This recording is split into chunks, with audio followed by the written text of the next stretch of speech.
Okay, people, we will start with a new chapter today, and this is with respect to sound. ठीक है, तो science में what exactly do we mean by sound? So ये सारी चीज़ें जो हैं they are a part of physics basically. ठीक है, आपका physics का एक part है which is basically sound. ठीक है, what is sound, people? Sound, आवाज़. अच्छा. What is sound? Frequency. Okay, कोई बोलता है भाई साहब frequency और anybody else? Vibration. Okay. Anything else? Anything else? हाँ? क्या बोल रहा है? Altitude. Altitude थोड़ा बाद में करेंगे. हाँ, आगे. हाँ? Hertz units है क्या? चलो हर्ट्ज यूनिट्स हैं और एनीबडी एल्स? हाँ, waves. Okay, what else people? What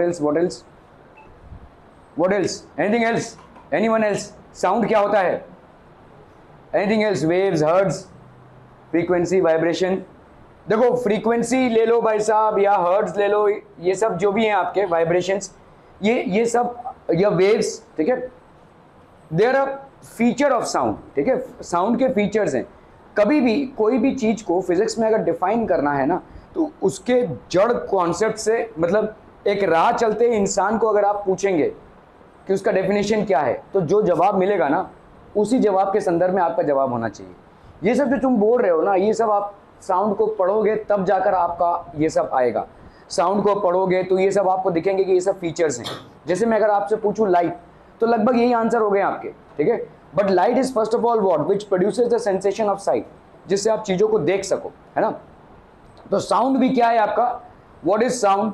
sound which produces, sound is something which produces the sensation of hearing.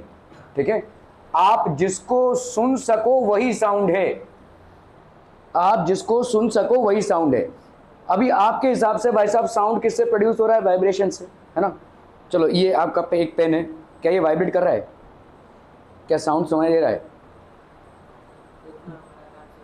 Okay, तो इसका मतलब आपके कान की एक कैपेसिटी है, उसके नीचे वाला वाइब्रेशन वो नहीं सुन पाएगा. ठीक है, तो हर वाइब्रेटिंग ऑब्जेक्ट से क्या साउंड प्रोड्यूस होगा? हर वाइब्रेटिंग ऑब्जेक्ट से साउंड प्रोड्यूस होगा. हाँ, हमारे कान के कैपेसिटी की वजह से हम इस साउंड को शायद सुन पाएं या शायद ना सुन पाएं. ये जो वाइब्रेट हो रहा है, ये वाइब्रेशन हम नहीं सुन पाएंगे, लेकिन एक राइनोसोरस सुन पाएगा, शायद एक एलिफेंट सुन पाएगा. They will be able to hear this sound. ठीक है, एक पेंडुलम का साउंड, एक पेंडुलम मतलब एक स्ट्रिंग में आपने एक बॉब को लपेटा हुआ है और उसको ऑसिलेट करवा रहे हैं. ये जो वाइब्रेशन प्रोड्यूस हो रहा है आप नहीं सुन पा रहे, क्योंकि आपके कान की जो क्षमता है उसको नहीं सुन सकती है. ठीक है, we have our audible capacity. हमारे कानों की एक भाई साहब ऑडिबल कैपेसिटी होती है. ऑडिबल कैपेसिटी कहाँ से कहाँ तक होती है? 20 हर्ट्ज से भाई साहब 20,000 हर्ट्ज तक. इसके बीच में जो साउंड होगा वो हम सुन पाएंगे. इसके नीचे या इसके ऊपर वाले साउंड को हम नहीं सुन पाएंगे. इसके नीचे वाले साउंड को हम बोलते हैं इंफ्रासोनिक साउंड, इसके ऊपर वाले साउंड को हम बोलते हैं अल्ट्रासोनिक साउंड. किताबें बंद कर दीजिए, उससे कोई फ़ायदा नहीं होगा. यहाँ ध्यान दे दीजिए, तय काफ़ी फ़ायदा हो जाएगा. ठीक है, ओके. 20 हर्ट्ज से लेकर 20,000 हर्ट्ज के बीच में जो साउंड हम सुनते हैं वो बेसिकली आपका ह्यूमन कैपेसिटी है. ठीक है, अभी कुछ एनिमल्स ऐसे हैं जो इस इंफ्रासोनिक साउंड को सुन सकते हैं और कुछ एनिमल्स ऐसे हैं जो अल्ट्रासोनिक साउंड को सुन पाएँ. ठीक है, डॉग्स वगैरह इस अल्ट्रासोनिक साउंड को सुन पाएंगे. ठीक है, तो इंफ्रासोनिक साउंड को जैसे राइनोसोर्स हो गए, वेल्स हो गए, आपके बैट्स जो हो गए, वो आपके अल्ट्रासोनिक साउंड को सुन पाएंगे. तो ये तमाम चीज़ें हैं. ठीक है, आपने कभी भी अपने कानों के पास मच्छरों को मिनमिनाते हुए सुना है? क्यों कान के पास ऐसे क्यों करेंगे? क्या कान से खून निकाल रहे हैं? भाई साहब, इतना पूरा शरीर पड़ा हुआ है आपका, वहाँ से भाई साहब कहीं से भी वो खून निकाल सकते हैं. तो why on that part they will keep on doing that. कभी आप ऐसे गाड़ी से 4 व्हीलर से या 2 व्हीलर से अगर जा रहे होंगे और हाईवे से जा रहे होंगे, और हाईवे का डिवाइडर होता है, देखो. ठीक है, ऐसे डिवाइडर यहाँ पे ख़त्म हुआ, जब से आवाज़ आएगा, फिर डिवाइडर चालू हुआ, जब से आवाज़ चालू होगा. ये आवाज़ क्या है? ये आवाज़ बेसिकली आपके गाड़ी का वाइब्रेशन उससे टकरा कर फिर आप ही सुन पा रहे हो. समझ में आ रहा है ये? तो जैसे ही वो वाइब्रेशन करने वाला चीज़ नहीं रहेगा, मतलब वाइब्रेट तो अभी भी हो रही है गाड़ी, लेकिन समझ लो डिवाइडर खत्म हो गया, आवाज़ बंद हो जाएगा. आपकी गाड़ी अभी भी चल रही है, ठीक है, जैसे ही फिर से डिवाइडर होगा जब से फिर से आवाज़ चालू होगा, ठीक है। सो जैसे जैसे डिवाइडर खत्म होता जाएगा, कहीं समझ लो सर्कल आ गया या कुछ भी आ गया, तो जैसे ही डिवाइडर खत्म हो जाएगा वो आपका रिफ्लेक्शन वाला साउंड खत्म हो जाएगा, जैसे ही फिर से डिवाइडर चालू होगा फिर से चालू होगा, ठीक है। ऐसा ही कुछ फिनोमिना मच्छर भी करते हैं। जब मच्छर हमारे कानों के पास आते हैं तो हमारे कान का एक पर्दा होता है, पर्दा जिसको हम बोलते हैं ईयर ड्रम, ठीक है। ये ईयर ड्रम हमारे, जैसे मैं अभी बोल रहा हूँ, मेरे बोलने से आप सुन पा रहे हो, ये सुन आप क्यों पा रहे हो, क्योंकि मेरा जो वॉइस है वो आप तक पहुँच रहा है। ये वॉइस आप तक पहुँच कर क्या रहा है, आपके ईयर ड्रम को वाइब्रेट करवा रहा है, ठीक है। आपका ईयर ड्रम जो है तो वाइब्रेट हो रहा है ऐसे, ठीक है।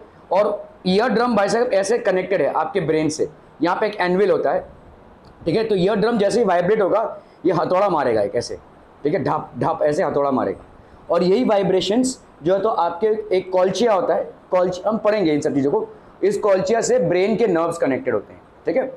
तो ये जो मच्छर आपके सामने आता है ये बेसिकली क्यों आता है, क्योंकि उसको मज़ा आ रहा है। मज़ा क्यों आ रहा है, क्योंकि इसके जो विंग्स हैं ये फ्लैप हो रहे हैं, ठीक है। मच्छर यहाँ पे रहा होगा तो आप उसके वाइब्रेशन को सुन नहीं पाएंगे, जैसे वो आपके कान के पास आएगा आप उसके वाइब्रेशन को सुन पाएंगे। जैसे आप उसके वाइब्रेशन को सुन पा रहे हैं वैसे वो खुद अपने वाइब्रेशन को भी सुन पा रहा है। कैसे, वही उसी तरह से जैसे एक गाड़ी जा रही है और ये डिवाइडर है, तो गाड़ी पे रिफ्लेक्शन होके साउंड ऐसे आ रहा है, वही गाड़ी का आवाज़ आप सुन पा रहे हो। जैसे डिवाइडर खत्म हुआ वह साउंड भी खत्म हो जाएगा, लेकिन गाड़ी का आवाज़ खत्म नहीं हुआ है, ठीक है। फिर से डिवाइडर चालू हुआ फिर से चालू हो जाएगा। इसी तरह से जो मच्छर मिनमिनाता हुआ आपके कानों के पास आया है, उसका जो विंग्स का ये हो रहा है, वाइब्रेशन हो रहा है, वही वाइब्रेशन आपके कान के पर्दे तक जा रहा है और आपका कान का पर्दा उस वाइब्रेशन को उसको रिफ्लेक्ट बैक कर रहा है, ये उसको अच्छा लग रहा है, ठीक है। And that is because it's his own sound that is able to hear, ठीक है। अपने विंग्स के फ्लैपिंग को वो सुन पा रहा है, ठीक है, अपने विंग्स के फ्लैपिंग को वो सुन पा रहा है और ये साउंड उसको अच्छा लगता है, ठीक है। जैसे कुछ लोग होते हैं ना भाई साहब गाड़ी को रेस देकर चलाते हैं, वो ये साउंड मेरे को बहुत अच्छा लग रहा है ना। तो वैसे ही मच्छरों को भी अपने ही द्वारा प्रोड्यूस किए गए साउंड को सुनने में अच्छा लगता है, इसीलिए वो आपके कानों के पास जब आते हैं तो उनका मकसद ये नहीं होता है कि आपके कानों से खून चूसें, उनका मकसद ये होता है कि आपके कानों से जो वाइब्रेशन हो रहा है उसको सुन पाए, क्योंकि ये उनके पंख का वाइब्रेशन है। Are we clear to this one people, समझ में आ रहा है ये। आप जब घूमते हैं मेरी गो राउंड ऐसे घूम रहे हैं, बहुत जोर जोर से घूम रहे हैं, तो क्या होगा, थोड़ी देर बाद चक्कर आने लगेगा, ठीक है। सो हम तो गिर ही जाएगा वैसा धड़ाम से, ठीक है। ओके, तो ये चक्कर क्यों आता है भाई साहब, ये चक्कर क्यों आता है आपको, ऐसा लगा बाबा ऐसा क्यों हो रहा है। सो आपके ब्रेन में एक कॉल्चिया पार्ट होता है, ये कॉल्चिया पार्ट में आपका वाइब्रेशन ट्रैवल होता है, ठीक है। आपके कानों से जो वाइब्रेशन है वो आपका ब्रेन में ट्रैवल होता है, ठीक है। और इस ब्रेन में के जो नर्व्स हैं वो कॉल्चिया में होते हैं। अभी कॉल्चिया जो है वो सेमी फ्लूइड सब्सटेंस है। आपने किसी टैंकर जो पानी से भरा रहता है उसको कभी बम्पर के ऊपर जाते देखा है, जैसे ही वो बम्पर के ऊपर जाएगा तो पानी छलकेगा, है ना। तो आप भी जब ऐसे घूमोगे तो ये जो कॉल्चिया पार्ट है ये ऐसे छलकेगा आपके ब्रेन के अंदर, मतलब बाहर नहीं चला आएगा लेकिन वो आपके ब्रेन के अंदर वैसा वैसे छलकेगा। और जब ये छलकेगा तो आपके ब्रेन के साथ जितने भी नर्व्स हैं वो भी वैसा ट्याव ट्याव ऐसे होंगे, और इसीलिए आपको थोड़ी बहुत डिजीनेस आएगी, you will feel a little bit of dizziness, ठीक है। ये सब आपके ईयर एंड नोज से कनेक्टेड हैं। जनरली अगर आपके कान में या नाक में या थ्रोट में कोई प्रॉब्लम आता है तो आप एक ही टाइप के डॉक्टर के पास जाते हैं जिसको हम बोलते हैं ENT स्पेशलिस्ट, ठीक है। सुना रहेगा आपने, ईयर नोज एंड थ्रोट, ठीक है। ईयर नोज और थ्रोट तीनों भी कनेक्टेड हैं। कान के अंदर अगर कोई कीड़ा कभी घुस जाता है, कभी घुसा है वैसा मक्खी की कभी, तो आप सिंपल सा इलाज क्या करेंगे भाई साहब, इसको बंद करेंगे, नाक को बंद करेंगे और जोर से ब्लो आउट करने की कोशिश करेंगे। नाक मुंह सब बंद है तो आप देखोगे यहाँ पे प्रेशर बढ़ जाएगा आपका, ठीक है। तो आपका कान का पर्दा ये है, देखो अभी कान के पर्दे को चीर कर भाई साहब ये मच्छर या जो भी कीड़ा है वो जा नहीं सकता है। तो जब आप प्रेशर क्रिएट करेंगे आपको ये वाला जो ईयर ड्रम है ये ऐसे हो जाएगा, तो ये इसको बाहर फेंकेगा, समझ में आ रहा है। ये यूस्टैशियन ट्यूब होता है यहाँ पे, तो जब आप इसको ऐसे दबा देते हो भाई साहब और मुँह से भी आप ब्रीद आउट नहीं कर रहे हो तो आपके अंदर जितना भी ईयर है वो जाकर ईयर ड्रम पे प्रेशर क्रिएट करेगा, तो ईयर ड्रम फट से ऐसे हो जाएगा। अभी देखो चमोली कीड़ा यहाँ पे चिपका हुआ है ऐसे और अंदर जाने की कोशिश कर रहा है, नहीं जा पा रहा है, तो जैसे ही प्रेशर आया ठुक ऐसे आया ये बाहर, ठीक है, ऐसे बाहर हो जाएगा। ये मैं आपको एक घरेलू इलाज बोल रहा हूँ, अगर समझ लो कभी कान के अंदर कॉकरोच वगैरह कुछ घुस जाए तो, वरना always go to a doctor to get this rectified, ठीक है। अदरवाइज ये घरेलू इलाज है, ठीक है। सो ये सारी चीज़ें जो है आपकी कनेक्टेड हैं, ईयर नोज और थ्रोट आपके भाई साहब कनेक्टेड है। सर्दी होती है तो भाई साहब कान से कम सुनाई देता है, ठीक है, नाक तो बहती रहती है वैसा, वो थ्रोट में तो इन्फेक्शन होगा ही, ठीक है। सो आप देखोगे तीनों चीज़ें इंपैक्टेड हो जाएंगी, ये तीनों चीज़ें पैरेलल चलती हैं, इन तीनों के सेंसेशंस जो हैं वो आपस में इंटरकनेक्टेड हैं, they are interconnected to each other, ठीक है। Okay, so we will start with sound people. तो sound, yes, sound is a result of vibration, definitely. अगर कोई नॉन वाइब्रेटिंग ऑब्जेक्ट होगा तो वो साउंड प्रोड्यूस नहीं कर सकता। किसी चीज़ को वाइब्रेशन प्रोड्यूस होगा तो ही उसका साउंड प्रोड्यूस होगा।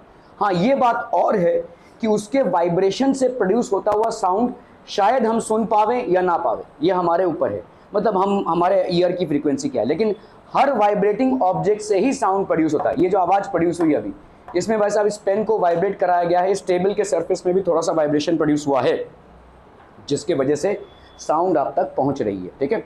साउंड का आप तक पहुंचना, ठीक है, और लाइट का आप तक पहुंचना, क्या ये दोनों चीजें सेम है? क्या डिफरेंस है? अगर सेम है तो क्यों, और डिफरेंस है तो क्या? दोनों भी रिफ्लेक्ट होंगे। अच्छा ठीक है, चलिए, जैसे लाइट रिफ्लेक्ट होता है वैसे ही साउंड भी रिफ्लेक्ट होता है। अभी आप इस चीज को समझिए, ठीक है। अगर समझो मैंने इधर सब जगह पे मिरर लगा दिया है ना, तो ये जो लाइट जल रही है आपकी आंखों में आएगी, उधर से लाइट रिफ्लेक्ट होकर आपकी आंखों में आएगी, इधर से लाइट रिफ्लेक्ट होकर, तो जहाँ पे आप देखो जैसे जिम वगैरह में बहुत सारे मिरर्स लगे रहते हैं, लेकिन उनके लाइट जो होते हैं ऊपर लगे होते हैं ताकि ज़्यादा रिफ्लेक्शन ना आए। अगर लाइट इसे बीचों बीच लगा दोगे यहाँ पे तो बहुत ज़्यादा रिफ्लेक्शन आएगा, ठीक है। बार शॉप में भी जो लाइट होता है वो ऊपर लगा रहता है, और मिरर्स जो है तो ऐसे रहते हैं। अगर मिरर्स भी उनके लेवल पे लगा दिया जाए तो काफ़ी सारा रिफ्लेक्शन आएगा, ठीक है। खैर, तो मैं आपसे ये बोलने की कोशिश कर रहा हूँ कि अगर मैंने चारों तरफ मिरर्स लगा दिए तो क्या होगा, रिफ्लेक्शन बहुत ज़्यादा होगा, है ना। तो क्या अभी आप ये बोल सकते हैं कि मैं जो आपसे बातें कर रहा हूँ, नीचे का फ्लोर है, ऊपर का सीलिंग है, पंखा वगैरह है, दीवार है, क्या इन सब से रिफ्लेक्शन हो रहा है? तो आपको तो भाई साहब बहुत सारे साउंड सुनाई देने चाहिए।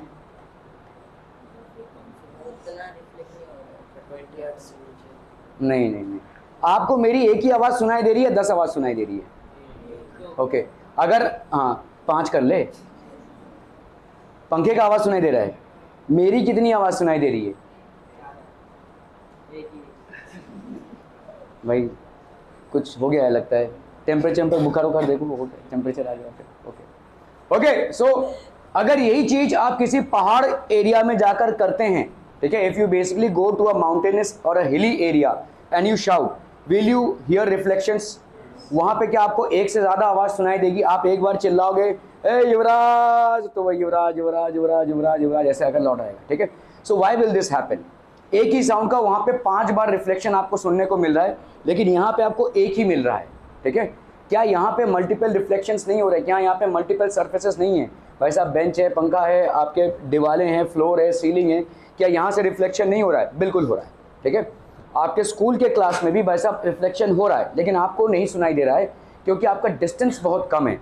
आपका ब्रेन तभी 2 साउंड को अलग अलग इंटरप्रेट कर सकता है जब उनके बीच में 0.1 सेकेंड का डिफरेंस हो, ठीक है। ये एक साउंड पहुंचा और ये एक दूसरा साउंड पहुंचा आपके कानों तक। आपका कान या आपका ब्रेन इन दोनों को अलग साउंड तभी डिस्टिंग्विश कर पाएगा जब इन दोनों के पहुंचने में 0.1 सेकेंड का फर्क हो, ठीक है। अगर उससे पहले ही कोई साउंड पहुंच रहा है तो आपका ब्रेन इसको 2 अलग साउंड में इंटरप्रेट नहीं कर पाएगा। समझ में आ रहा है ये? अभी मैं जब बातें कर रहा हूं तो क्या हो रहा है, यहाँ पे भी मल्टीपल रिफ्लेक्शन हो रहा है, मतलब आप मेरे को 5-5, 6-6, 10-10 जितने भी रिफ्लेक्शन हो रहे हैं वो सब सुन पा रहे हो, लेकिन आपका ब्रेन उसको इंटरप्रेट नहीं कर पा रहा है क्योंकि इस दीवार से होता हुआ साउंड और इस दीवार से होता हुआ साउंड, इनके बीच में जो डिफरेंस है वो 0.1 सेकेंड से लेस है। 0.1 सेकेंड से, it is lesser than 0.1 second, इसीलिए आपका ब्रेन उसको डिस्टिंग्विश नहीं कर पा रहा है। समझ में आ रहा है ये? अभी भी आप मेरे बहुत सारे आवाज़ सुन रहे हो, किसी का भी, कोई भी इंसान यहाँ पे बात करेगा, आपके क्लास में हो या कहीं भी हो, कहीं भी आपके स्कूल में हो, तो जब भी बातें होंगी, कोई भी बात करेगा तो आपको बहुत सारे जगहों से रिफ्लेक्शन होता हुआ साउंड पहुंच रहा है, बहुत सारे जगहों से, लेकिन इन सब में जो डिफरेंस है वो 0.1 सेकेंड से लेस है। मतलब ये 5, 8, 10 सरफेस जितने भी हैं सबसे रिफ्लेक्शन होकर आपका कानों तक साउंड पहुंच रहा है। सो ये समझ लो सीलिंग से आया, ये समझ लो फ्लोर से आया, ये समझ लो इस वाले दीवार से आया, ये समझ लो इस वाले दीवार से आया। इन सब में जो डिफरेंस है आपके कानों तक पहुंचने में, उस टाइम का डिफरेंस 0.1 सेकेंड से लेस है। इसीलिए आपका ब्रेन इसको अलग अलग साउंड के बतौर इंटरप्रेट नहीं कर पा रहा है। It is not able to interpret it as different sounds. ठीक है, जब भी आप किसी पहाड़ी इलाके में होते हैं, समझ लो ये पहाड़ है, ये पहाड़ है, यहां से आप चिल्ला रहे हैं भाई साहब, तो ये आपको रिफ्लेक्ट करता हुआ एक आया, दूसरे पहाड़ से भी रिफ्लेक्ट करता हुआ आपने चिल्लाया। ठीक है, आपने चिल्लाया, अभी ये पहाड़ और ये पहाड़ बहुत दूर डिस्टेंस पे हैं। ठीक है, तो इसका रिफ्लेक्टेड साउंड और इसका reflected sound more than 0.1 second से आ रहा है। इसीलिए आप एक ही आवाज को अलग अलग टाइप से सुन रहे हो।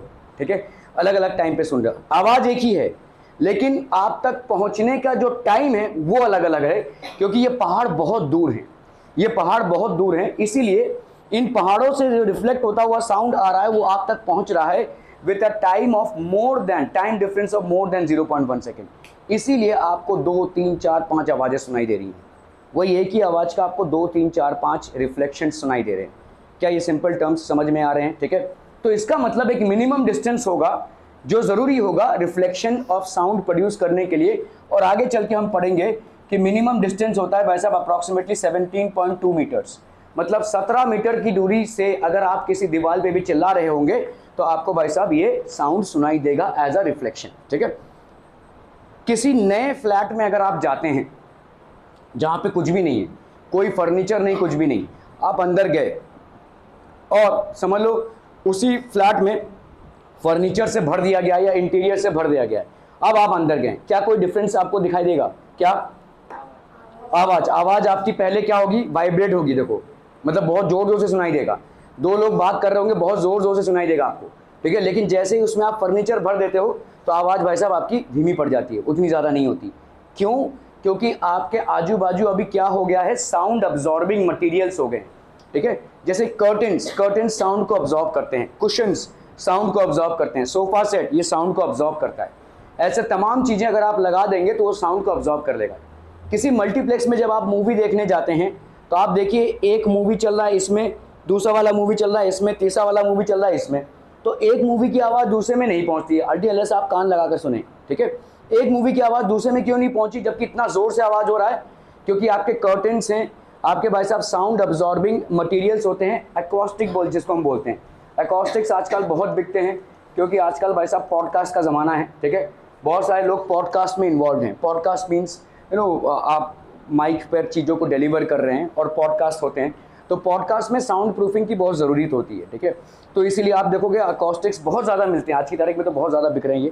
अकॉस्टिक्स ऐसी चीज़ें होती हैं जो साउंड को, मतलब आजू बाजू के साउंड को किल करती हैं या अब्जॉर्ब कर लेती हैं, आजू बाजू के साउंड को पूरा अब्जॉर्ब कर लेती हैं। ठीक है, जैसे मैं ये बोल रहा हूँ और ये मेरा यहाँ पे जो माइक में वॉइस रिकॉर्ड हो रहा है ये एक फ्रीक्वेंसी को कैच कर रहा है। ठीक है, मैंने अपने इस ट्यून, इसके फ्रीक्वेंसी को उसके फ्रीक्वेंसी के साथ मैच किया है, तो अभी सिर्फ मेरा ही वॉइस रिकॉर्ड होगा।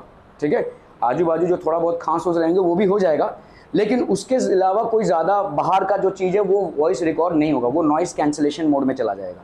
तो ये सब तमाम चीज़ें हैं जो साउंड में आती हैं। ठीक है, तो आपके साउंड और लाइट में भाई साहब डिफरेंस क्या है? इन्होंने एक सिमिलैरिटी बताई, वो सिमिलैरिटी ये है कि भाई साहब दोनों में रिफ्लेक्शन होता है। यस, दोनों में भी रिफ्लेक्शन होता है, साउंड में भी रिफ्लेक्शन होगा और लाइट में भी रिफ्लेक्शन होगा। What else? I am talking about both similarities as well as differences. Light की स्पीड ज़्यादा है, इनफैक्ट लाइट की स्पीड मैच करने वाला आज तक कोई नहीं है। ठीक है, लाइट की स्पीड है भाई साहब कितनी? 3 × 10⁸ मीटर पर सेकेंड। और भाई साहब साउंड की स्पीड कितनी है? 330 मीटर पर सेकेंड। हम इन दोनों की स्पीड किस में लिख रहे हैं भाई साहब? We are talking about their speed in air. ठीक है, लाइट की स्पीड बहुत ज़्यादा है। यस, आज की तारीख में जो कैमराज हैं वो काफ़ी इम्प्रूव हो चुके हैं, इसीलिए जब आप मैचेस देखते हैं, क्रिकेट मैच देख रहे हैं भाई साहब, तो समझ लो बैट्समैन ने गेंद खेला तब कैसे आवाज़ आया, ये जो आवाज़ आया ये बहुत देर बाद आता था। हमारे टाइम पे क्या होता था भाई साहब, बॉल चला गया है 4 में तब जाकर आवाज़ आया, क्योंकि साउंड की जो ट्रैवलिंग स्पीड है वो बहुत कम होती थी। आज की तारीख में हाईटेक कैमराज हैं। ठीक है, तो इसीलिए साउंड की रिकॉर्डिंग जो है तो जल्दी हो जाती है। आप अगर फेसबुक में या इंस्टाग्राम में रील्स देखते होंगे, कभी कभी आप देखेंगे कि वो बंदा बोल रहा है लेकिन साउंड आपको बाद में आ रहा है, कभी कभी आप देखोगे, ठीक है। तो इसके लिए इसका मतलब ये है कि उन्होंने जो कैमरा यूज़ किया होगा वो कोई ज़्यादा हाई एंड कैमरा नहीं है, ठीक है। तो उसमें लाइट तो कैप्चर हो गया है, लाइट की स्पीड भाई साहब इतनी है, कैमरा क्या यूज़ कर रहा है, लाइट को यूज़ कर रहा है, लाइट भाई साहब इतनी है इसकी स्पीड, और साउंड अगर बंदा दूर खड़ा रहेगा तो साउंड की स्पीड कितनी है, ऑलमोस्ट 3 भाई साहब, इसका देखो कितना है, 3 1 2 3 4 5 6 7 8, और यहाँ पे भाई साहब अगर 330 का हम 300 भी पकड़ लें तो भाई साहब आप देखो इंटू 10⁻⁶, मतलब लाइट की स्पीड 1 मिलियन टाइम्स ज़्यादा है साउंड के स्पीड से, ठीक है, 1 मिलियन टाइम्स। इसका एक जीता जागता आपको एग्जाम्पल मिलेगा जब बिजली कड़कती है, ठीक है। तो पहले आप देखोगे बिजली कड़की और उसके बहुत देर बाद आपको साउंड आता है, ठीक है, because that is happening at a very high altitude. वहाँ से जो साउंड आप तक पहुँच रहा है वो किस स्पीड से पहुँच रहा है, इस स्पीड से पहुँच रहा है, लेकिन वहाँ से जो साउंड लाइट आप तक पहुँच रही है वो इतने स्पीड से पहुँच रही है, ठीक है। लाइट आपको बहुत पहले ही पहुँच गया है, साउंड बाद में पहुँचा है, ठीक है। So that is one thing that happens. Light और स्पीड में, यस, लाइट और साउंड के स्पीड में काफ़ी सारा अंतर है, yes, there is a lot of difference. और क्या भाई साहब डिफरेंस हो सकता है?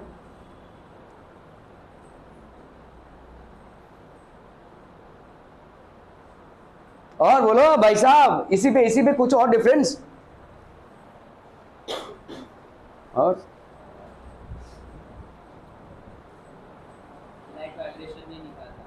नहीं, दोनों में ही वाइब्रेशन होगा।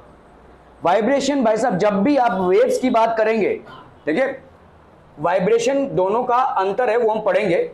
कोई भी चीज जब वेव होगा, लाइट भी वेव है और साउंड भी वेव है, कोई भी चीज वेव तभी बनेगा जब वो वाइब्रेशन प्रोड्यूस करेगा, ठीक है। आप जैसे बोल रहे हो कि लाइट को, मतलब आपको कोई चीज वाइब्रेट होता है वहीं दिख रहा है ना, लेकिन यहाँ पे जो इतने आपके पार्टिकल्स है वो वाइब्रेट होते हुए आ रहे हैं आप तक, तो लाइट का वाइब्रेशन होता है। वेव्स मतलब वाइब्रेशन होगा। किस तरीके का वाइब्रेशन? इसका साउंड का वाइब्रेशन अलग है और लाइट का वाइब्रेशन अलग है, बट वाइब्रेशन इज देयर, ठीक है। हाँ भाई बोलिए बोलिए बोलिए, और क्या? साउंड के लिए एक मीडियम चाहिए, ओके, और लाइट के लिए मीडियम नहीं चाहिए, ओके। समझो यहाँ एक ये आपका बोर्ड है लाइट वाला बोर्ड है, और आपके बीच में मैंने यहाँ पे एक वैक्यूम डाल दिया, वैक्यूम तुमने सुना रहेगा साउंड प्रूफ ग्लास होता है। साउंड प्रूफ ग्लास एक्चुअली क्या होता है, देखो ये ऐसे एक ग्लास होता है और दूसरा एक ग्लास होता है।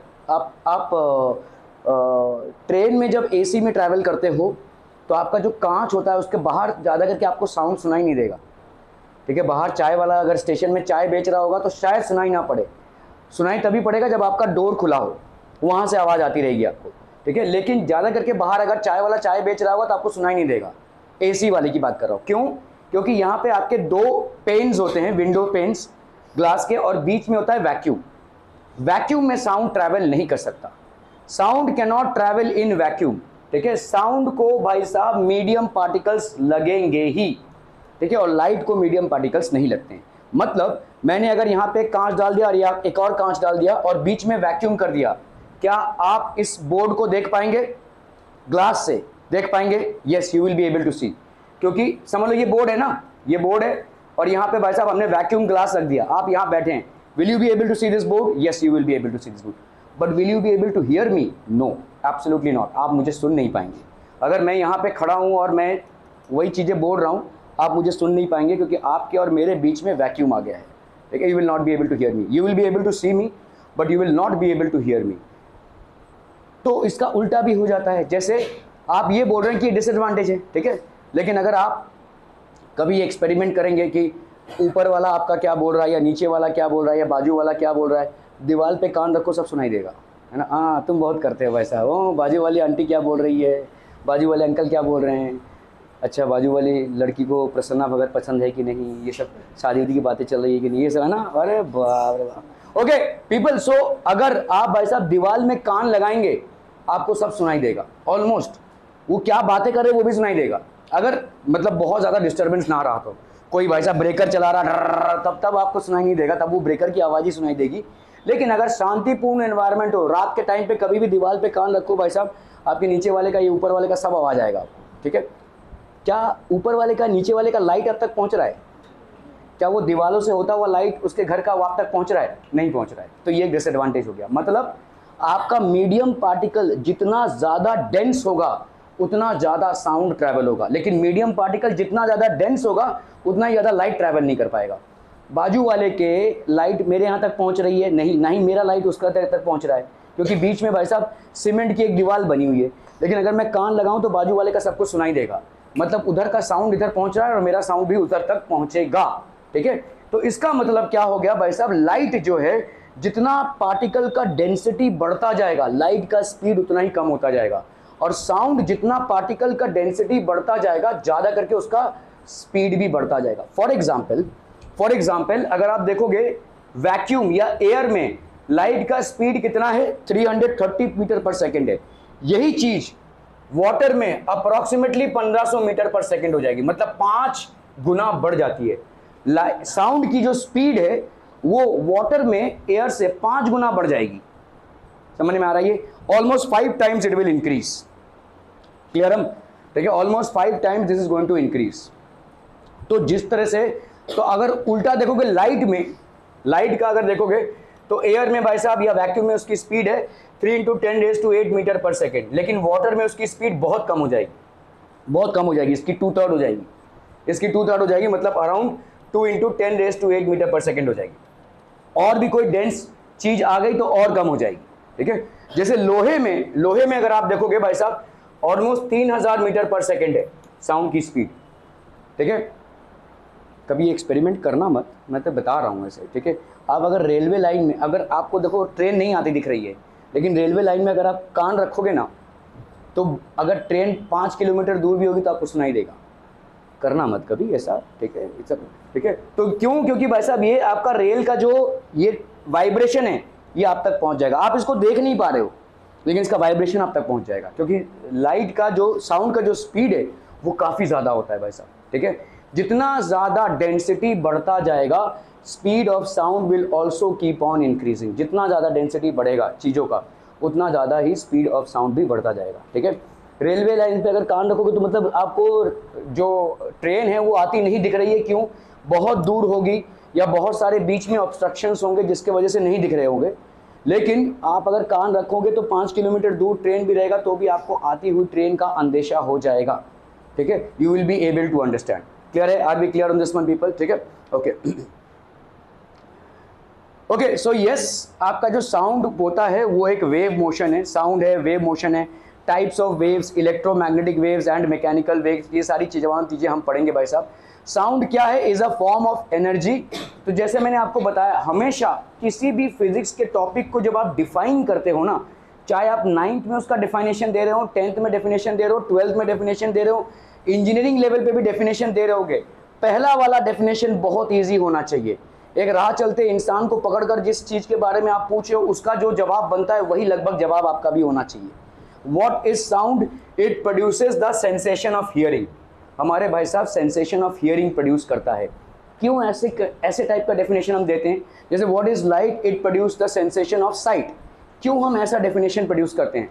Why do we define it in this terms? बता सकते हैं व्हाई? क्यों ना वेव्स बोले, क्यों ना फ्रीक्वेंसी बोले, क्यों ना भाई साहब शॉर्ट में समझा देना। ओके, शॉर्ट में समझा देना। Okay, what else could be the thing? Easy. Okay, ठीक है, समझा। शॉर्ट में और इजी में समझा रहे हैं हम आपको, है ना। लाइट क्या है? जिससे चीजें दिखे। साउंड क्या है? जिससे चीजें सुनाई दें। ठीक है, तो इसका मतलब क्या है? Why are you not defining it exactly in terms of science? हाँ भाई साहब, फ्रीक्वेंसी प्रोड्यूस होती है, ये वो दुनिया भर का, या लाइट वेव्स का भाई साहब एनर्जी है, ये वो, ये सब क्यों नहीं बोल रहे हैं आप?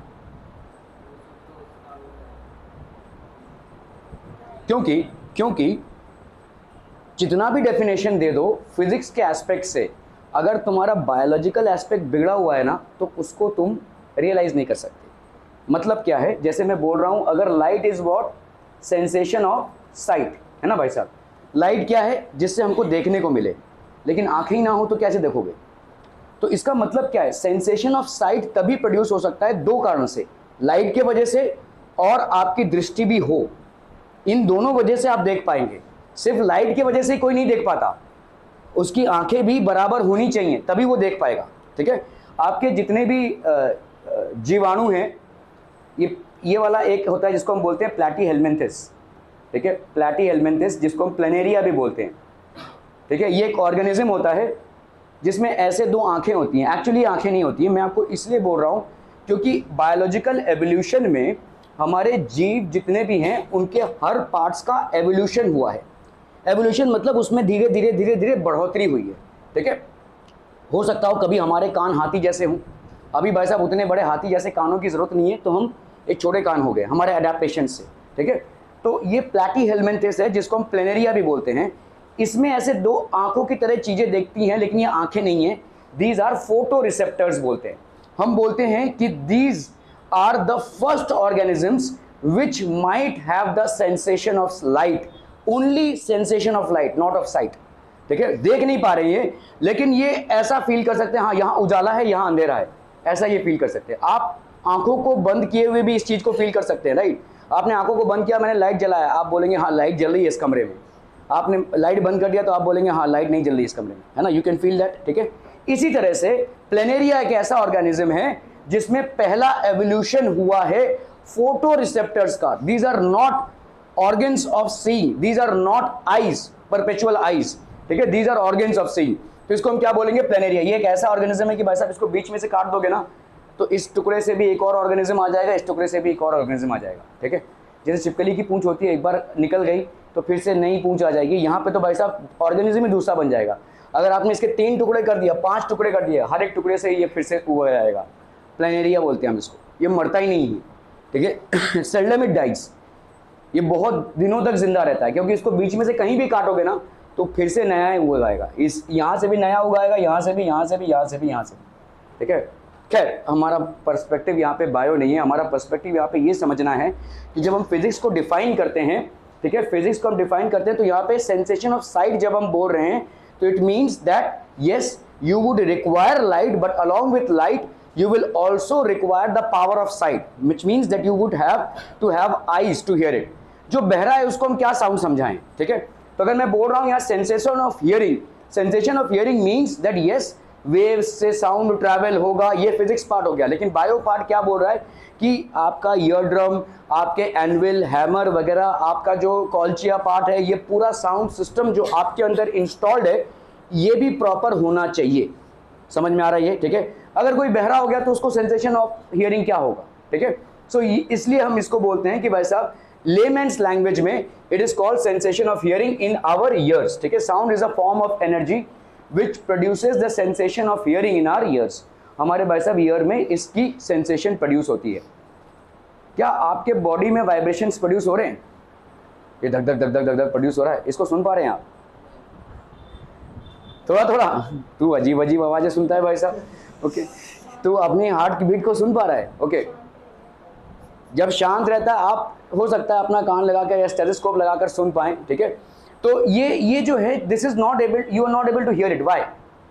Because your ears are far off from this place, ठीक है, जिसकी वजह से आप नहीं देख पा रहे या नहीं सुन पा रहे हैं, ठीक है। शायद आप ऐसे अगर करेंगे तो शायद सुन पाएंगे, ठीक है। So these are things which are there. तो आपके हियरिंग जो है वो डिपेंड करता है कि साउंड सोर्स से कितना दूर है, ठीक है, okay. So how is sound produce?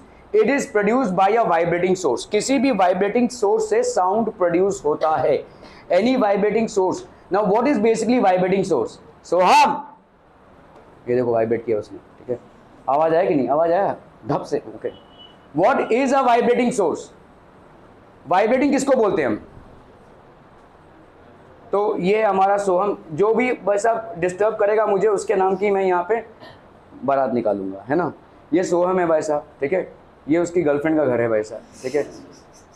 उसके गर्लफ्रेंड का घर है और उसके जो पापा हैं बहुत खड़ूस, उसकी मम्मी तो उसको भाई साहब देख लेगी तो मर्डर ही कर देगी, ऐसा है, ठीक है। ये उसके गर्लफ्रेंड के पापा मम्मी हैं।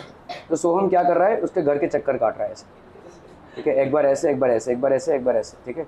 इस चीज़ को हम क्या बोलेंगे? टू एंड फ्रो, ठीक है। टू एंड फ्रो मोशन, मतलब एक बार इधर जा रहा है, फिर इधर जा रहा है, फिर इधर जा रहा है, फिर इधर जा रहा है। इधर अपने मम्मी पापा को बोल के रखा है कि आज एक्स्ट्रा क्लास हो रहा है, वो ऐसे ही करता है भाई साहब। संस्कृत की क्लास में बैठा हुआ है भाई साहब, संस्कृत पढ़ रहा है, ओके। खैर, तो हमारे सोहम भाई साहब ऐसे टू एंड फ्रो मोशन कर रहे हैं, समझ में आ रहा है ये? इस चीज़ को हम बोलते हैं vibration. To and fro motion means vibration. मतलब समझ लो मैं अगर यहाँ से यहाँ गया तो this is not a vibration. अगर यहां से यहां जाकर फिर वापस आया, ठीक है, दिस इज कॉल्ड वाइब्रेशन, ठीक है। सो अगर समझ लो भाई साहब, ये अगर कोई आपका बॉब है, बॉब मतलब ये आपका एक स्ट्रिंग है और इसमें आपने एक बॉब अटैच किया हुआ है, ठीक है। अगर आप भाई साहब इसको खींचकर ऐसे छोड़ देते हैं तो what will happen, it will go here, then it will come back here, ऐसा चलता रहेगा भाई साहब, ठीक है। क्या ये अपने आप रुक जाएगा कुछ देर बाद? क्यों? हाँ, एक्सटर्नल फोर्स नहीं लग रहा है उस पर। तो अगर एक्सटर्नल फोर्स नहीं लग रहा है तो क्यों रुकेगा? न्यूटन के लॉ ऑफ मोशन पढ़े हो? न्यूटन के लॉ ऑफ मोशन में क्या बोला जा रहा है कि भाई if a body is at rest it will continue to be in its state of rest. If a body is in motion, it will continue to be in its state of motion until and unless an external force is applied to change its state. तो यहाँ पे body क्या थी भाई साहब? Motion में थी, तो ये रेस्ट पे कैसे आ गई? मतलब कोई एक्सटर्नल फोर्स तो लगा है, जो आप बोल रहे हो वो गलत हो गया ना। इसका मतलब अगर कोई बॉडी मोशन में है और वो रुक गया है तो इसका मतलब उस पर जरूर कोई ना कोई एक्सटर्नल फोर्स लगा है। मैं बोल रहा हूं कि एक स्ट्रिंग को हमने यहां से लटका दिया और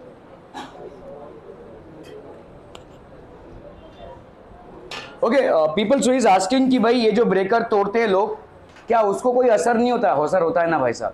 लोग एक वाइब्रेटर चलाने में कितना, मतलब इतना सा गड्ढा करेंगे, उसका कितना कॉस्ट होता है मालूम है क्या? छोटा सा एक गड्ढा से मतलब एक पाइप के बराबर उन्होंने गड्ढा किया, उसका 2500 रुपये कॉस्ट होता है थोड़ा सा तोड़ने के लिए, क्योंकि भाई साहब उनके हाथ का हालत ख़राब हो जाता है और वो टूट गया ना तो भाई साहब खुद की हड्डी जाएगी, तो डेंजर काम है वो, ठीक है। और सोचो इतना ज़ोर से वाइब्रेशन, आप कितना इरिटेट होते हो उस नॉइज़ को सुनकर, और वो भी कहीं दूर कहीं होता रहेगा तो, ठीक है, कहीं दूर होता रहेगा तो आप, मेरे घर से प्रतीक जेम्स थोड़ा दूर है लेकिन उधर कुछ वाइब्रेशन का काम चल रहा है, इतना ज़ोर से आवाज़ आ रहा है, तो अप्रॉक्सीमेटली 100 मीटर्स की दूरी पर है लेकिन मेरे को आवाज़ सुनाई दे रहा है, इरिटेशन हो रहा है। आप समझो जो बेचारा वो काम कर रहा होगा उसके लिए कितना बड़ा नॉइज़ पोल्यूशन का सोर्स है, उसकी एंग्जाइटी लेवल्स, उसका ब्लड प्रेशर कितना हाई होता रहेगा, ठीक है। So these are definitely health hazards. ये ऐसे कुछ धंधे हैं या काम हैं जिसमें हेल्थ हजार्ड्स बहुत ज़्यादा हैं, ठीक है। ओके, तो sound is produced by a vibrating source. Vibrating source भाई साहब बहुत बड़ा एनर्जी प्रोड्यूस करता है। जैसे मैंने आपको एग्जांपल दिया, एक स्पीकर से भाई साहब एक पूरा एक कांच का जो पूरा बनाया हुआ था उसने शॉप में, वो पूरा टुकड़ा टुकड़ा हो गया, ठीक है, एक स्पीकर के वाइब्रेशन से, क्योंकि उसने फुल वॉल्यूम में वो चला दिया और वो कांच में इतना जोर से वाइब्रेशन प्रोड्यूस हुआ कि उसके टुकड़े हो गए, ठीक है। आपके जितने भी बड़े बड़े रॉक्स हैं उनमें वाइब्रेशन करके हम छोटे छोटे स्टोन चिप्स बनाते हैं, ठीक है। ओके, तो sound is produced by a vibrating source. तो ये देखो, ठीक है, so this is basically a vibrating source. चिल्ला कर रहे हैं भाई साहब, ओके ओके। तो ये सारे जितने भी सोर्सेज हैं आपको, जब ये इसको आप ड्रम को आप पीटते हो, ठीक है, जब ड्रम को आप पीटते हैं तो ड्रम का जो स्किन है वो वैसे ऐसा ट्रर से वाइब्रेट हो रहा है। जैसे गिटार जब आप बजा रहे हो तो गिटार का जो स्ट्रिंग है वो वाइब्रेट हो रहा है, ठीक है। सारे musical instruments they are producing sound और music due to vibration of the strings. तो यहाँ पे भाई साहब आपका वाइब्रेशन प्रोड्यूस हो रहा है। ये जो आप चिल्ला रहे हैं, जो मैं बातें कर रहा हूँ, ये यहाँ पे मेरे वोकल कॉर्ड्स जो है वो वाइब्रेट हो रहे हैं। My vocal cords are basically vibrating and that's the reason sound is getting produce, ठीक है। ये जो स्पीकर है, स्पीकर के जो आपके ये सारे यूनिट्स हैं, दीज आर बेसिकली वाइब्रेटिंग। आप किसी स्पीकर पे हाथ लगाकर देखोगे तो आपको वाइब्रेशन फील होगा। If you basically keep your hands on a speaker you can feel that vibration. वो जो वाइब्रेशन टीवी के स्पीकर पे हाथ रख लो आपको फील हो जाएगा, कंप्यूटर के स्पीकर पे हाथ रखोगे तो उसमें भी उसमें फील होगा। कोई बड़े भारी भरकम स्पीकर की जरूरत नहीं है, ठीक है। You can feel these vibrations are continuously happening and these are the vibrations which are creating the sound. This sound is reaching your ears and this is creating vibration in your eardrums. तो यही sound आपके year तक पहुंच रहा है और उसमें भाई साहब क्या प्रोड्यूस कर रहा है? ईयर ड्रम में वाइब्रेशन प्रोड्यूस कर रहा है and that is the reason you are able to hear the sound. Are we clear to this one people? ठीक है। Sound travels in the form of waves. What are waves? ठीक है, तो आपके देखो सी वेव्स हैं। आप समुंदर के पास अगर जाओगे बहुत जोर से आवाज आएगी, देखो वेव्स की आवाज आएगी, ठीक है। तो वेव्स की आवाज आपको सुनाई देने को मिलती है क्योंकि भाई साहब वेव्स हमेशा वाइब्रेट हो रहे हैं, वो आगे आ रहे हैं पीछे जा रहे हैं, आगे आ रहे हैं पीछे जा रहे हैं। There is a continuous to and fro motion of the waves, ठीक है। So that is basically sea waves, a vibration is produced. Okay, so अगर आपका भाई साहब यहाँ पे टंग टंग टंग टंग, ये होता है वाइब्रेशन, ठीक है। वाइब्रेशन बेसिकली देखो मेरे और तुम्हारे दरमियान क्या है? एयर है। So when I am speaking you are able to hear me. So what is it that this is passing. तो अभी जब मैं बात कर रहा हूं, मेरे सामने का एयर वाइब्रेट किया, इसने दूसरे वाले को धक्का मारा, इसने तीसरे वाले को धक्का मारा, चौथे वाले को धक्का मारा, ऐसे करते करते between you and me that entire air medium is covered. It's like this. बहुत सारे साइकिल एक साथ लाइन से खड़े हुए हैं, जैसे बाहर खड़े हुए हैं, ठीक है। आपने एक पे लात मारी, सबके सब साइकिल गिर जाएंगे, है ना। आपको लास्ट वाले साइकिल को गिराने के लिए आपको उधर जाने की जरूरत नहीं है, आप इसको ही डिस्टर्ब करेंगे, वो गिर जाएगा। क्या ये समझ में आ रहा है? समझ लो भाई साहब, प्रसन्ना की साइकिल लास्ट में खड़ी हुई है और क्रिश को उसको गिराना है, ठीक है। तो क्रिश क्या करेगा, पहले वाले को ही मार देगा लात, तो सब के सब गिर जाएंगे, है ना। So what has happened here, the disturbance of one, the first one has travelled along to the last one. समझ में आ रहा है? पहले वाले का डिस्टर्बेंस ही लास्ट तक गया है, क्लियर, क्योंकि ये सब कनेक्टेड हैं। इसी तरह से आपके और मेरे दरमियान जो एयर है उसके मॉलिक्यूल्स कनेक्टेड हैं। तो जब मैं बातें कर रहा हूं तो ये मॉलिक्यूल क्या कर रहा है, इसको धक्का मार रहा है, इसको धक्का मार रहा है, इसको धक्का मार रहा है, ऐसे करते हुए ये साउंड आप तक पहुंच रहा है। और यही साउंड जब आपके ईयर ड्रम में जाकर धक्का मारता है तो एक बार ऐसे होगा आपका ईयर ड्रम, एक बार ऐसे ट्याव ट्याव ट्याव ट्याव, ऐसा होता रहेगा। आपका ईयर ड्रम कंटिन्यूसली ऐसा होता रहेगा और इससे साउंड प्रोड्यूस होगा। सो इसी तरह से वाइब्रेशन प्रोड्यूस होता है। When a vibrating medium oscillates or produces to and fro motion, these vibrating mediums knock each other, and that's how the disturbance travels from the source to the actual receiver of the sound। जो recipient है वहां तक ये sound पहुंचता है। Clear है? Clear? Okay. तो इसका मतलब वाइब्रेटिंग सोर्स और रिसिपिएंट के बीच में अगर कोई मीडियम ना हो तो क्या ये वाइब्रेशन का डिस्टर्बेंस वहां तक पहुंच पाएगा? समझ लो भाई साहब, क्रिश यहां पे खड़ा हुआ है, अभी उसको प्रसन्ना की साइकिल गिरानी है, यहां पे कोई साइकिल नहीं है, तो वहां पे ऐसे छू मंतर मारेगा तो साइकिल गिर जाएगा? नहीं, अभी उसको वहां पे जाकर साइकिल को गिराना पड़ेगा, right. Previously what was there, many cycles were there, so he actually kicked one and all of the cycles were dropped including his bus wall. तो ये डिस्टर्बेंस ट्रैवल हुआ था। अभी भाई साहब वो साइकिल उधर ही खड़ी है लेकिन बीच में कोई और साइकिल नहीं है, तो क्या मंत्र मारेगा गिर जाएगा? नहीं होगा ना भाई साहब। अभी now you can not do it because now there is nothing in between to carry that disturbance, ठीक है। इसके पहले भाई साहब cycle stay in between to carry that disturbance, however there is now nothing to carry that disturbance. इसका मतलब क्या हो गया भाई साहब, आपका साउंड जब ट्रैवल होता है तो साउंड कैसे ट्रैवल होता है? Bye means of a medium. ये मीडियम के पार्टिकल्स हैं जो एक दूसरे को पुश करते हुए डिस्टर्बेंस को आगे बढ़ाते हैं। अगर मीडियम के पार्टिकल्स ही नहीं रहेंगे तो कौन किसको पुश करेगा और कैसे डिस्टर्बेंस आगे बढ़ेगा? क्या ये मामला समझ में आ रहा है? ठीक है। So in a medium particle there are medium particles, these medium particles push each other and that's how the sound travels. इससे साउंड ट्रैवल होता है, ठीक है। अगर भाई साहब मीडियम पार्टिकल्स ही नहीं रहेंगे तो साउंड कैसे ट्रैवल होगा? Are we clear to this one people? हम समझम ओके, बहुत बढ़िया।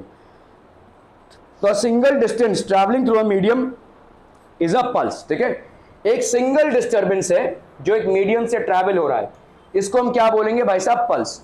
अ single disturbance which travels through a medium, a single disturbance travelling through a medium is known as a pulse. एक सिंगल ऐसा, ठीक है, is known as a pulse, ठीक है।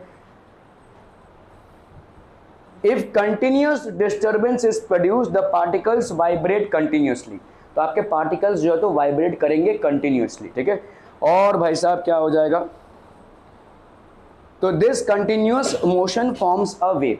ये भाई साहब वेव फॉर्म करेगा। एक ऐड आता है, देखो, वो रेलवे लाइन के बाजू में अंबुजा सीमेंट से अपना घर बना रहा है, तो घर बन गया मेरा, ऐसा कुछ ऐड है, ठीक है। तो वो रेलवे लाइन के बाजू क्यों दिखा रहे हैं उसको? What is the concept?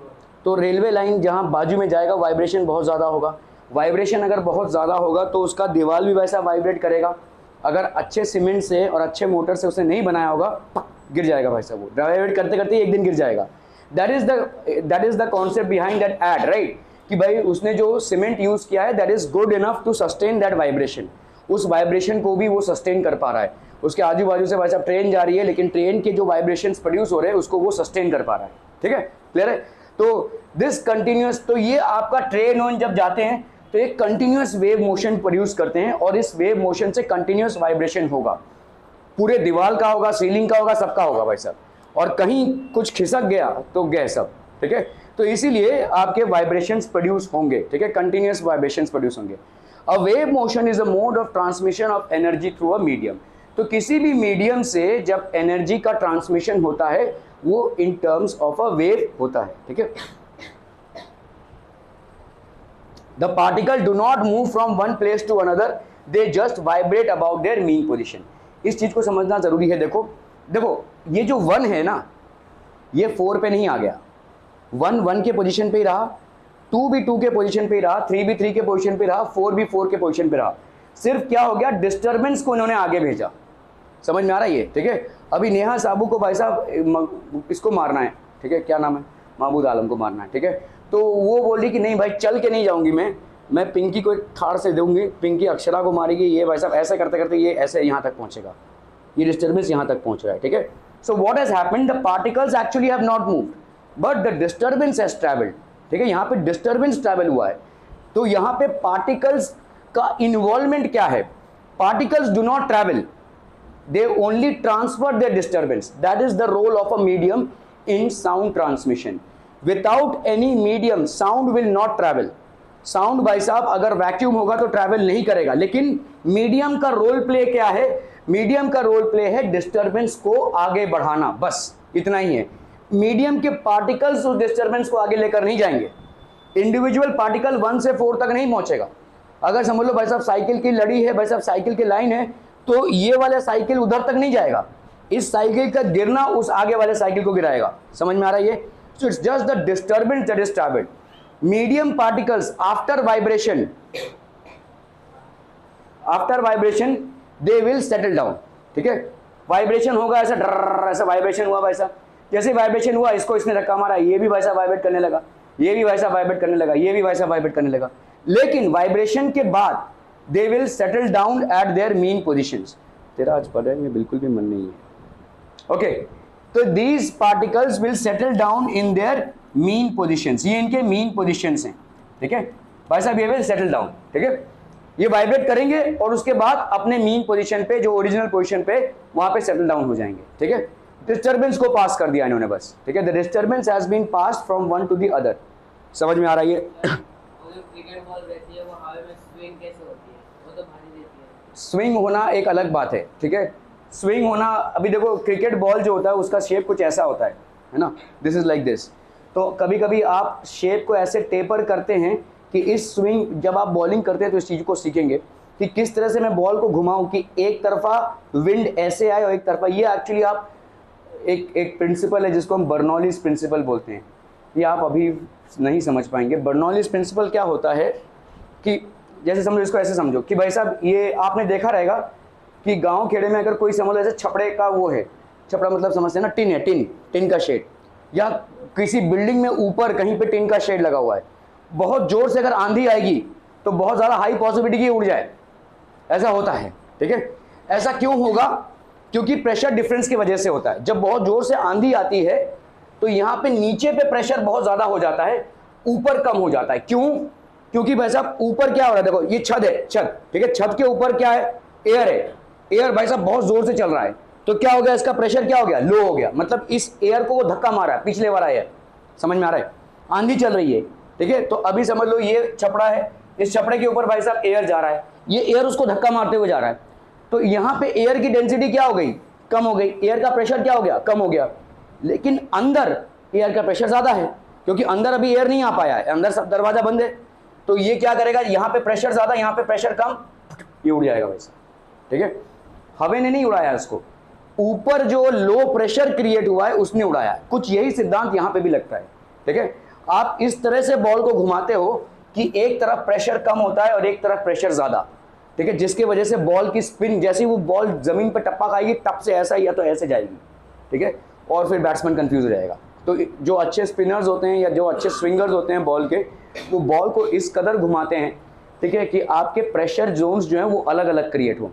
यहाँ पे जैसे अगर आप देखोगे छपड़े में कैसा होता है कि इधर आपका प्रेशर बहुत ज़्यादा हो गया, मतलब as compare to the pressure above, this pressure is too much, क्योंकि यहाँ पे हवा नहीं आ रही है, यहाँ पे सब दरवाजा खिड़की बंद है, ठीक है। यहाँ पे भाई साहब हवा जोर से आ रही है, दरवाजा खिड़की यहाँ पे है नहीं, तो यहाँ पे हवा इस आगे वाले हवा को लेकर जा रही है, इसलिए लो प्रेशर क्रिएट हो रहा है, इसीलिए हाई प्रेशर भाई साहब क्या करेगा, इस छपड़े को उखाड़ फेंकेगा, ठीक है।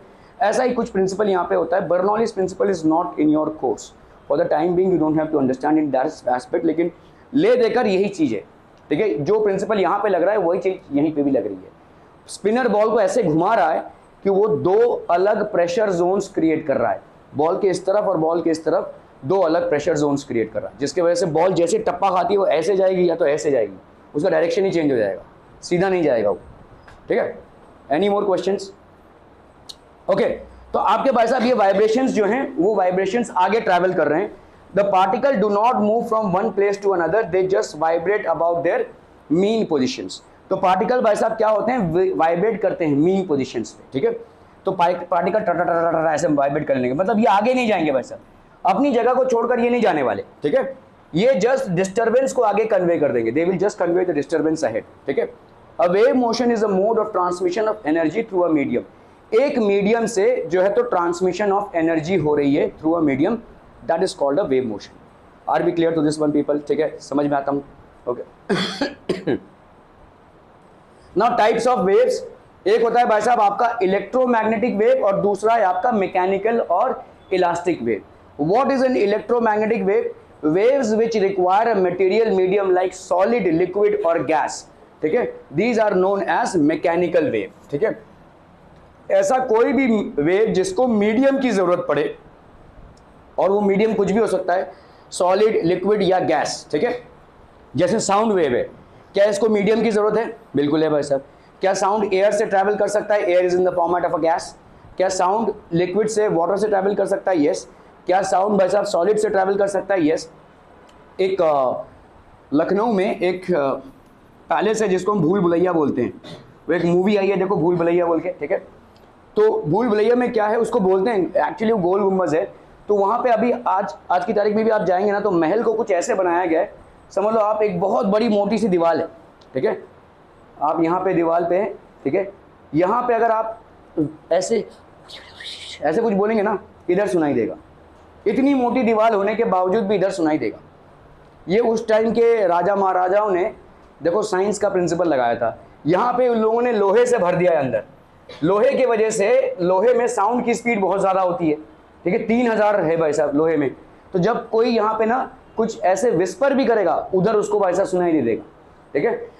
ऐसा भी है कि समझ लो वो जो बाहर ऑटो खड़ा हुआ है, ठीक है, वहाँ तक अगर मैं एक समझ लो उसमें ऐसे अगर आप जाओगे तो लोग दिखाएंगे ऐसे, ये आपका समझ लो पेपर है, इस पेपर को अगर ऐसे ऐसे करूँगा ना वहाँ तक आवाज़ सुनाई देगी।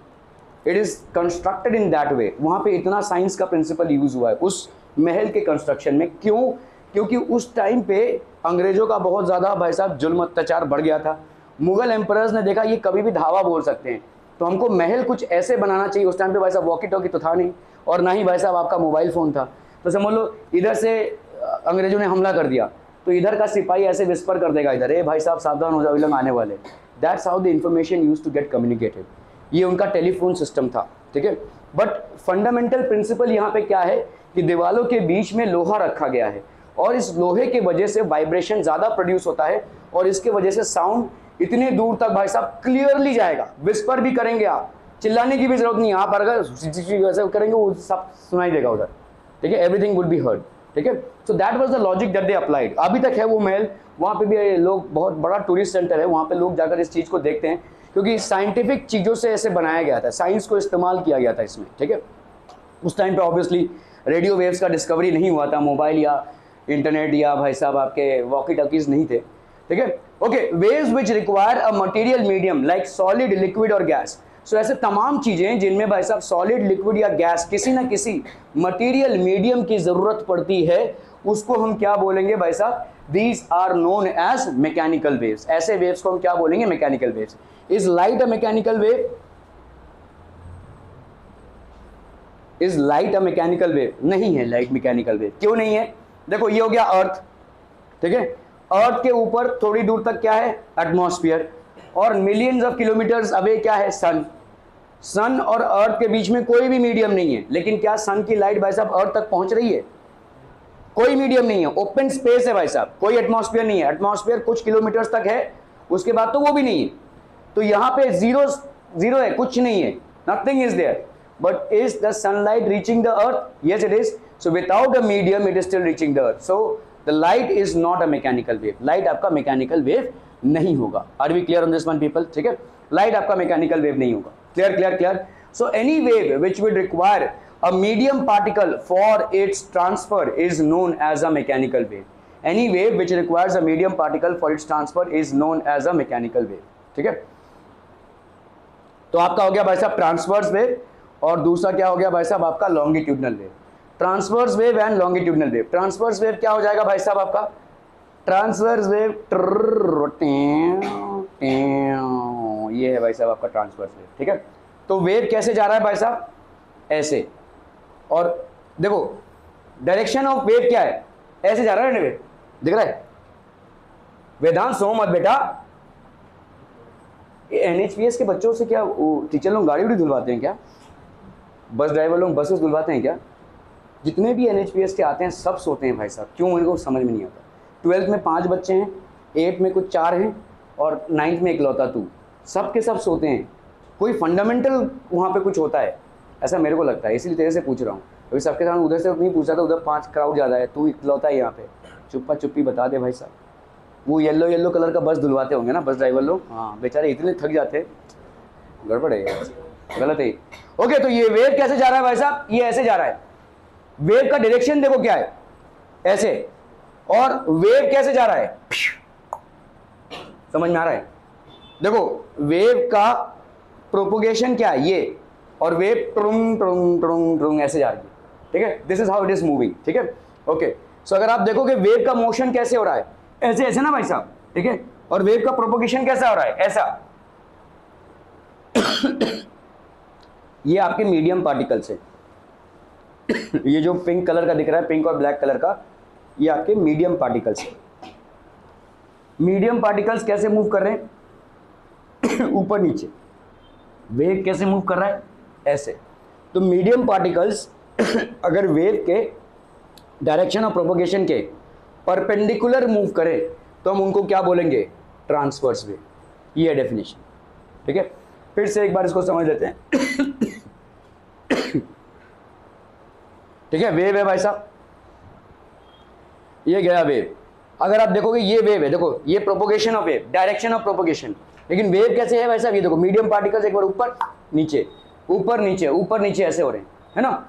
तो मीडियम पार्टिकल्स कैसे वाइब्रेट कर रहे हैं, ऐसे, और वेव कैसे जा रहा है, ऐसे. डायरेक्शन ऑफ प्रोपोगेशन वो वेव क्या है, ये, और मीडियम पार्टिकल्स का ये. तो इसका मतलब मीडियम पार्टिकल्स का motion is perpendicular to the direction of propagation. This is called transverse wave. क्या ये समझ में आ रहा है भाई साहब. ठीक है, मीडियम पार्टिकल्स का मोशन कैसा है, देखो ऐसा है ना, this is how the medium particles are vibrating. And wave का प्रोपोगेशन कैसा है, ऐसा है. तो इन दोनों में क्या हो जा रहा है, परपेंडिकुलर हो रहा है. ठीक है, when medium particles are vibrating perpendicular to the direction of propagation of wave, it is known as transverse wave. Clear है, क्लियर है, क्लियर है. Okay, so what is a transverse wave people, ये आपका direction of propagation of wave हो गया.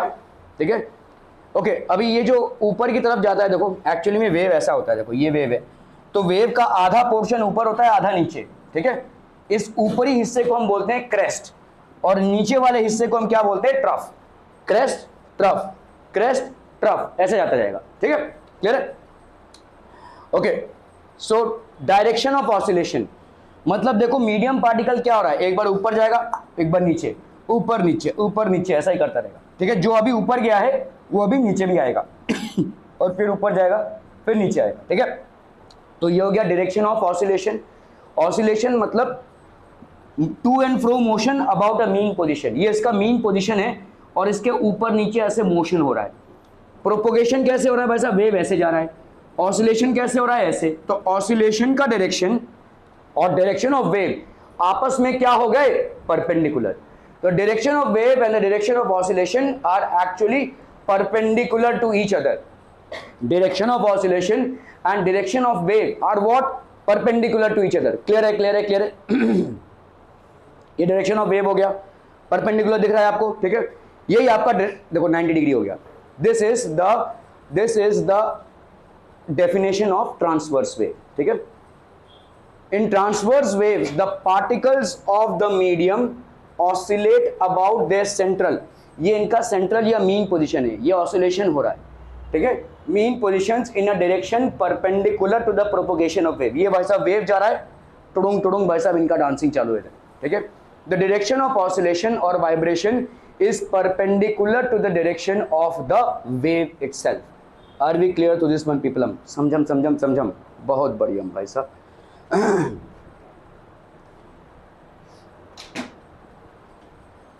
ठीक है, अभी हम बात करेंगे भाई साहब लॉन्गिट्यूडनल वेव में। लॉन्गिट्यूडनल वेव में क्या हो, देखो यहां पे तुमने क्या देखा, पार्टिकल्स ऐसे वाइब्रेट कर रहे हैं ना, पार्टिकल्स भाई साहब ऐसे वाइब्रेट कर रहे हैं और वेव का डायरेक्शन क्या है, ऐसे है।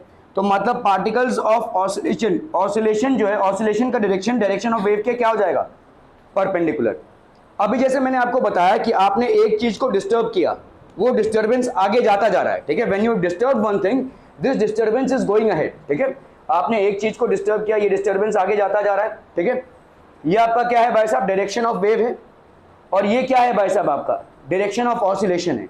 When direction of oscillation and direction of wave are parallel to each other, ठीक है, उसको हम क्या बोलेंगे, लॉन्गिट्यूडनल वेव। जैसे अभी आपने देखा कि भाई साहब आपने मैं अभी आपसे बात कर रहा हूं तो मैंने क्या किया, यहाँ पे जो मैंने जैसे ही बात किया तो मेरे पास का एयर डिस्टर्ब हुआ, उसने आगे वाले को धक्का मारा, उसने आगे वाले को धक्का मारा, ऐसे करते करते भाई साहब आवाज आप तक पहुंच रही है।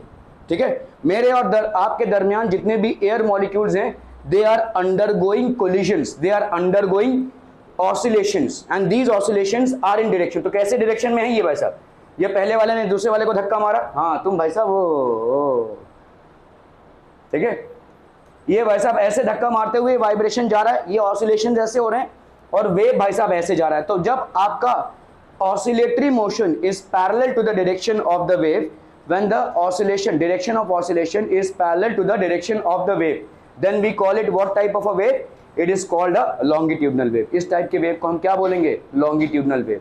क्लियरम पीपल, यहाँ पे क्या होता है, direction of oscillation perpendicular to the direction of wave, and यहाँ पे direction of oscillation is parallel to the direction of wave. यहाँ पे direction of oscillation is parallel to the direction of wave. Are we clear on this one people? समझ में आता? Okay okay okay. सो आपका ये longitudinal wave है, देखो यहाँ पे आपका वेव जा रहा है ऐसे, ठीक है। तो आपका भाई साहब यहाँ पे क्या हो रहा है, देखो वेव का डायरेक्शन क्या है, ये वेव का डायरेक्शन है, और डिस्टर्बेंस का डायरेक्शन क्या है, ऑसिलेशन का डायरेक्शन क्या है, ये भी इस तरफ है। ठीक है, तो ये क्या हो जाएगा, इसका मतलब डिस्टर्बेंस और direction of wave both are running parallel to each other. क्या ये समझ में आ रहा है? This type of oscillation is known as longitudinal wave. Clear people? देखो ये हो गया आपका डायरेक्शन ऑफ ऑसिलेशन, और डायरेक्शन ऑफ वेव किस तरफ है, इस तरफ ही है। Direction of oscillation and direction of wave are what, parallel to each other, and this type of oscillation is called longitudinal wave. तो लॉन्गिट्यूडनल वेव भाई साहब कैसे हो जाएगा, देखो लॉन्गिट्यूडनल, तो आपके आपका भाई साहब ये ट्रांसवर्स वेव में क्या क्रिएट हो रहा था, देखो क्रेस्ट और ट्रफ। ठीक है, लॉन्गिट्यूडनल वेव में क्या क्रिएट होता है, कंप्रेशन एंड रेरिफैक्शन। देखो अब ये बहुत पास आ गए हैं, है ना, इस पास आने वाले रीजन को हम क्या बोलते हैं, कंप्रेशन। और जब ये दूर हो जाते हैं, भाई देखो ऐसे आया, ये दो चीजें हैं, ये टपक से ऐसे आया, तो टपक से ऐसे आया तो पास आ गए, पास आने के बाद ये दूर हो गए, तो ये दूर होने वाले चीज को हम क्या बोलते हैं, रेरिफैक्शन, और पास होने वाले की हम क्या बोलते हैं, कंप्रेशन। ये आपका कंप्रेशन, ये आपका भाई साहब रेरिफैक्शन, ये आपका कंप्रेशन रेरिफैक्शन, कंप्रेशन रेरिफैक्शन, ऐसा होता जाएगा। ठीक है, so when particles of the medium after collision are coming close to each other, the phenomena is known as compression, and when particles of the medium after collision are going far away from each other, the phenomena is known as rarefaction. So in a longitudinal wave there are constant compressions and rarefactions, there are constant compressions and rarefactions, और इसी compression और rarefaction से ही आगे जा रहा है। ठीक है, तो ट्रांसवर्स वेव में क्या क्रिएट होता है, क्रेस्ट और ट्रफ, और लॉन्गिट्यूडनल वेव में क्या क्रिएट होता है, कंप्रेशन एंड रेरिफैक्शन। ठीक है, ठीक है, तो एक कंप्रेशन और रेरिफैक्शन।